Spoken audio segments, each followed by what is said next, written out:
اچانک ایک شاہ سوار دوڑتا ہوا آیا اور بلند آواز میں عرض کرنے لگا، یا رسول اللہ صلی اللہ علیہ وآلہ وسلم، قریش مکہ نے بدعہدی کر دی۔ نبی کریم صلی اللہ علیہ وسلم نے فتح مکہ کے لیے تیاری شروع فرما دی۔ دوسری جانب حضرت حاطب بن ابی بلتع رضی اللہ تعالیٰ عنہ نے قریش کے نام ایک خط لکھا، جس میں انہوں نے حضور نبی کریم صلی اللہ علیہ وسلم کی مکہ روانگی اور مکہ پر فوج کشی کی تیاری کے متعلق خبر کا ذکر کیا۔ حاطب رضی اللہ تعالیٰ عنہ نے وہ خط ایک عورت کو دیا اور اس کو کچھ مال دیا کہ وہ یہ خط قریش مکہ تک پہنچا دے۔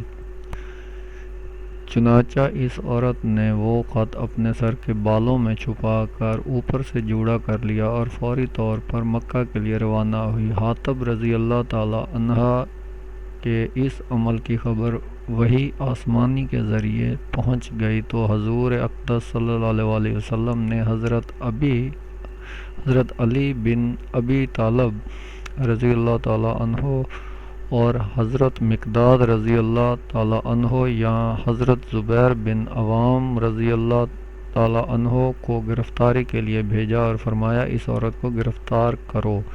حاطب رضی اللہ تعالی عنہ نے اس عورت کے ہاتھ قریش مکہ کو خط لکھا ہے، جس میں اس نے ہماری تیاری وغیرہ کے متعلق ان کو ہوشیار کیا ہے۔ وہ دونوں حضرات دوڑتے ہوئے گئے اور اس عورت کو اسی جگہ پا لیا۔ اس عورت نے کہا، کیا تیرے پاس کوئی خط ہے؟ اس نے گھبراتے ہوئے کہا، نہیں، میرے پاس تو کوئی خط نہیں۔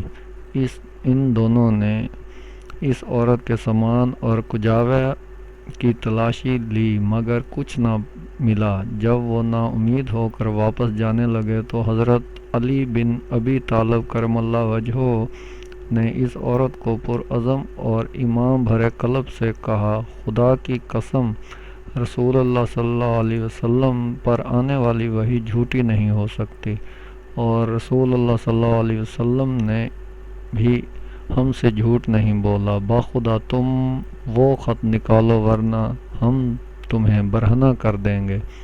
جب اس عورت نے معاملے کی سنگینی اور ان کے چہرے پر آثار سنجیدگی دیکھی تو کہنے لگی، ذرا چہرہ پھیرو۔ آپ رضی اللہ تعالی عنہ نے اس سے منہ پھیرا تو اس نے اپنے سر کے بالوں سے وہ خط نکالا۔ حضرت علی رضی اللہ تعالی عنہ کا چہرہ دمک اٹھا اور وہ خط پکڑا اور اسے لے کر رسول اللہ صلی اللہ علیہ وسلم کی جانب روانہ ہو گئے۔